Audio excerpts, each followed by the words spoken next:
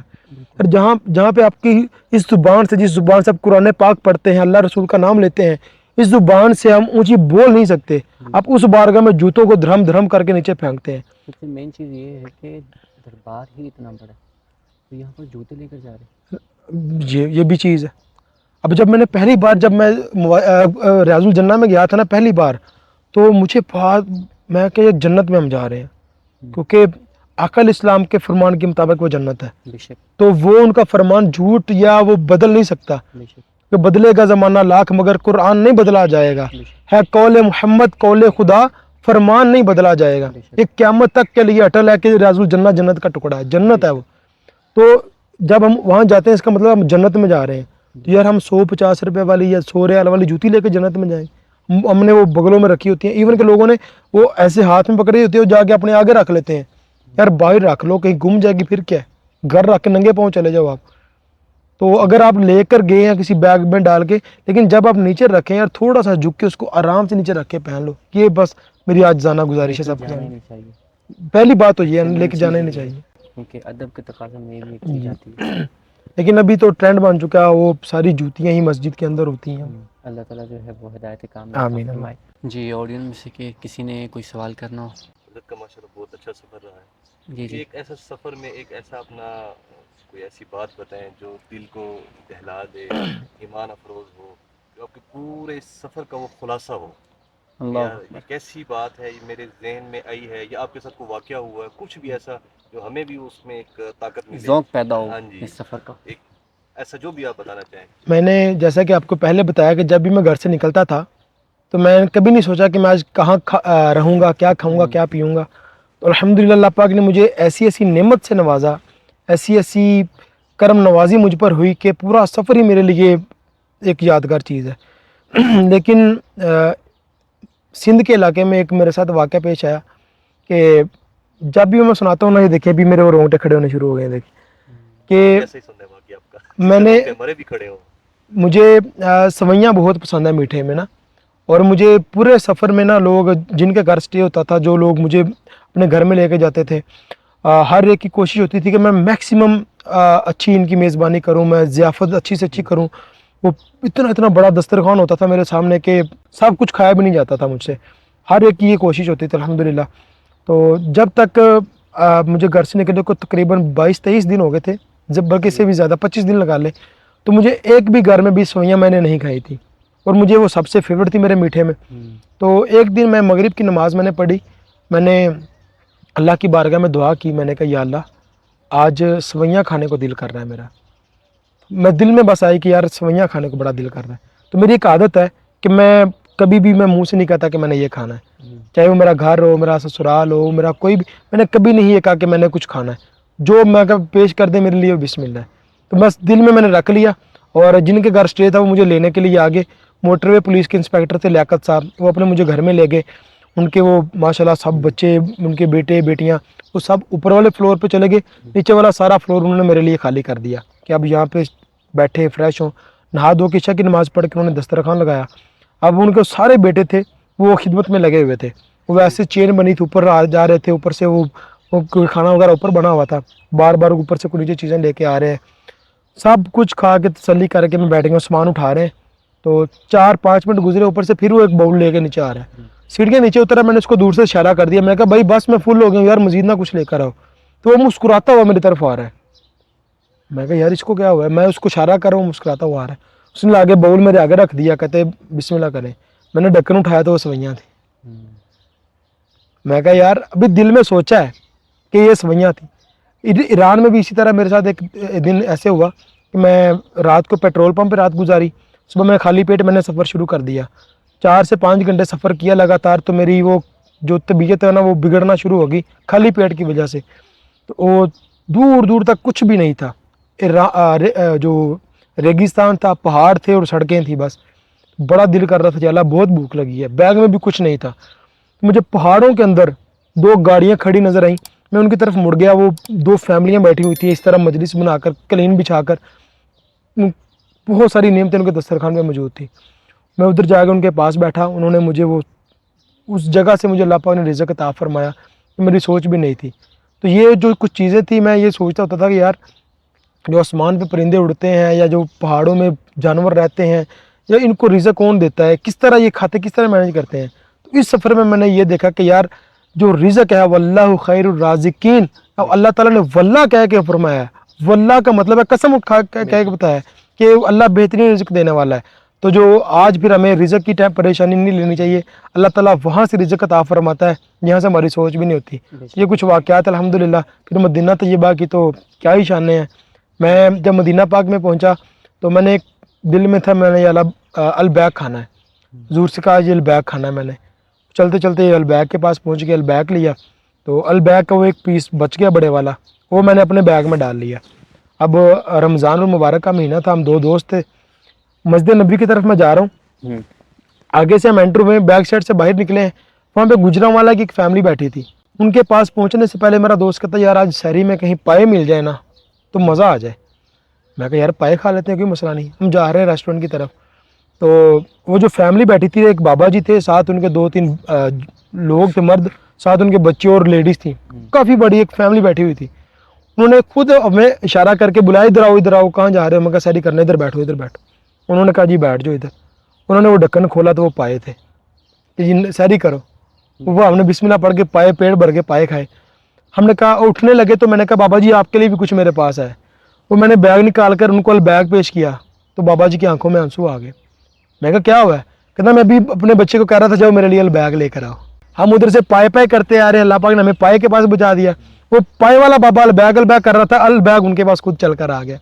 یہ کرم نوازیاں بظاہر تو چھوٹی چھوٹی چیزیں لگتی ہیں، لیکن جب دل میں یہ شوق ہو اور خیال ہو تو اللہ تعالیٰ عطا فرماتا ہے حضور کے صدقے. یہ کرم نوازیاں ہوتی ہیں الحمدللہ. صحیح. کوئی کلام ہو جائے مدینہ المنورہ. بسم اللہ الرحمن الرحیم. چونکہ ہماری جو ایک بڑی کمیونٹی پاکستان میں یا پوری دنیا میں وہ مدینہ پاک کی جو یاد میں تڑپتی ہے اور دعائیں کرتی ہے، بالکل تو ایسے ان کے لیے 1-2 لائنیں میں مدینہ پاک کے حوالے سے پڑھ دیتا ہوں. کیا کروں کہ یاد آتی ہے سنہری جالیاں، کیا کروں کہ یاد آتی ہے سنہری جالیاں، دل میں ایک ہلچل مچاتی ہے سنہری جالیاں، اپنی پلکوں سے انہیں میں چومتا ہوں دیر تک، اپنی پلکوں سے انہیں میں چومتا ہوں دیر تک، دل میں جب بھی جگمگاتی ہے سنہری جالیاں. اللہ تعالیٰ حضور کی ساری امت کو سنہری جالیوں کے سامنے کھڑے ہو کر حضور کی بارگاہ میں بادب سلام عقیدت پیش کرنے کی سعادت عطا فرمائے. آمین آمین. بہت بہت شکریہ، آپ نے ٹائم دیا. جزاک اللہ خیر خیر دے. جی ناظرین، یہ تھی ہماری آج کی پوڈ کاسٹ. جو کہ آپ دیکھ رہے ہیں ہمارا بیک گراؤنڈ جو ہے وہ ایک فارم ہاؤس ہے، اور یہ اس کو مزرعۃ العالیہ کہتے ہیں. مدینہ المنورہ میں جو خاص مزرعے ہیں، فارم ہاؤس ہیں، وہاں پر یہ شوٹ کیا گیا. اسی کے ساتھ ہمیں اجازت دیں، انشاءاللہ ملتے ہیں اپنے ایک اور نئے مدنی مہمان کے ساتھ. تب تک کے لیے اللہ حافظ. السلام علیکم ورحمۃ اللہ وبرکاتہ.